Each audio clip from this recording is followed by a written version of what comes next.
Muy buenos días. Estamos hoy en Bellavista Sur, Itapúa. Nuestro trabajo hoy consiste en una cosecha que llamamos cosecha de ramas maduras. Cada equipo está compuesto de 2 personas, una persona que corta, otra persona que va detrás solamente para requebrar. ¿Por qué le llaman cosecha de ramas maduras? El principio básico es no hacer aumentos sobre ramas verdes, porque los aumentos en ramas verdes cada año disminuyen el potencial del rendimiento de las plantas. Sobre una rama fina, el año siguiente solo va a crecer una rama más fina. Con ese principio estamos cortando ramas maduras de 2 años y que tenga el grosor mínimo de 1 pulgada. ¿Cuántos kilos de ramas se pueden obtener de una planta madura? El rendimiento por hectárea varía un poco según la densidad, pero se puede llegar fácilmente a los 10 a 14 mil kilos por hectárea. Estamos hablando por encima de 3.000 plantas por hectárea. Posteriormente, el ingeniero Haupenthal nos explicó en qué consiste el trabajo del operador encargado de cortar las ramas de yerba mate.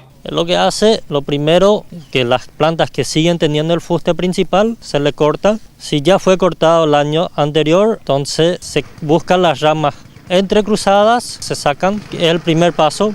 El segundo paso es identificar aumentos, que son estas ramas. Ese es un aumento. Eso le llamamos aumentos de ramas maduras. Luego hacemos raleos de ramas. Ese es un raleo de rama. Eso le llamamos el borevicarú, que es el corte arriba. ¿Cómo debe empezar el trabajo el cortador? El primer corte tiene que salir el centro. Bueno, ahí salió el centro. Sí o sí es regla que salga el primer corte, el centro tiene que salir. Un aumento. Aumento llamamos a eso. Bueno, acá pueden fijarse. Esta fue una rama que fue cortada el año pasado y el broto que creció encima. Si nosotros cortamos la cosecha tradicional, lo que se haría sería esto, cortar acá. Es cortar ahí. Sobre esta rama nunca puede crecer una rama más gruesa. Solamente va a crecer una rama más fina que esta. Es imposible. Entonces, al cortar acá abajo, obliga que tengamos ramas en un año de esa postura. ¿También se le debe realizar un corte aéreo, pero no agresivo a la planta? Lo que hacemos acá es, la cortamos acá.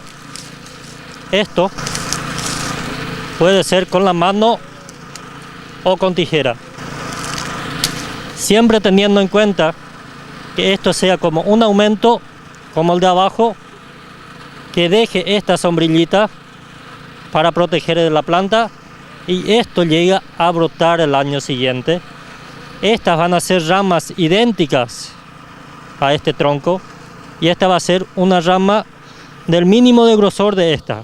O sea, estas dos van a ser iguales el año siguiente. ¿Cuál es el momento ideal para la cosecha de la yerba mate? Los momentos ideales de cosecha, la segunda quincena de mayo, junio, julio, no pasar la quincena de agosto. En nuestra región es la mejor época, porque es el periodo en descanso de la hierba, donde prácticamente no tiene brotación y pasando esas épocas la hierba está en plena brotación y se está perdiendo plata porque se deja que la planta empieza a producir hojas. El operador necesita de tijeras especiales para realizar el corte de la yerba mate. Para cosecha de ramas maduras tiene que ser un equipo que corte esas ramas, porque una tijera manual es imposible que uno corte esas ramas de 1 pulgada de grosor, porque de lo contrario las ramas empiezan a requebrarse. Machete totalmente prohibido. Nuestro equipo de cosecha hoy es un serrucho, otro es la tijera eléctrica y detrás vienen las quebradoras. ¿Cuáles son las malas prácticas que los productores deben desechar a la hora de la cosecha de la yerba mate? Nosotros como mínimo tiene que llegar a quedar por la planta 30% de las hojas. Eso duplica el rendimiento el año siguiente fácilmente el 50% sin problema. O sea, el 30% que dejaste este año, el año siguiente ese 30% se convierte a 60% sin problema.